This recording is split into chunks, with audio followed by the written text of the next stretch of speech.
அருமையான இந்த நாளிலே சென்னை எக்மோரிலே இக்ஸா மையத்திலே தன்னார்வ தொண்டர் கூட்டமைப்பினுடைய மாநில தலைவர் குமார் தலைமையிலே இன்று கிட்டத்தட்ட சென்னை, திருவள்ளூர் மாவட்டம், காஞ்சிபுரம் மாவட்டம், அதில் ஒரு 10 மாவட்டத்திலிருந்து மாநில தன்னார்வ தொண்டர் கூட்டமைப்பின் சார்பாக ஒரு கூட்டம் நடைபெற்றது.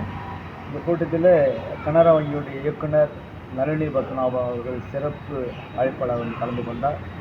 தேனி மாவட்டத்தினுடைய காமராஜ் அவர்கள் எங்கோடைய ஒருங்கிணைப்பாளர் அவர் கலந்து கொண்டார்.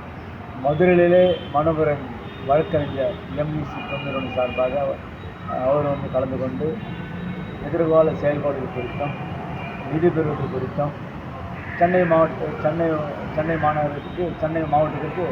100 தையல் மிஷன் வழங்குவதாக கூறியிருக்கிறார்கள். இன்னும் பல்வேறு நிதி CSR நிதி பெற்றுத் தருவதாகவும் எதிர்கால சிறப்பாக செயல்பட ஒவ்வொரு தொண்டர்களும் சிறப்பாக செயல்பட வேண்டும் நல்ல ஆலோசனைகளை வழங்கி இந்த கூட்டம் இனிதே முடிவடைந்தது. இந்த கூட்டத்தில் 50க்கும் மேற்பட்ட தன்னார்வ தொண்டு நிறுவனங்கள் கலந்து கொண்டார்கள். அனைவருக்கும் நன்றி தெரிவித்தோடு கூட்டம் 4:30 மணி அளவில் கூட்டம் முடிவடைந்தது.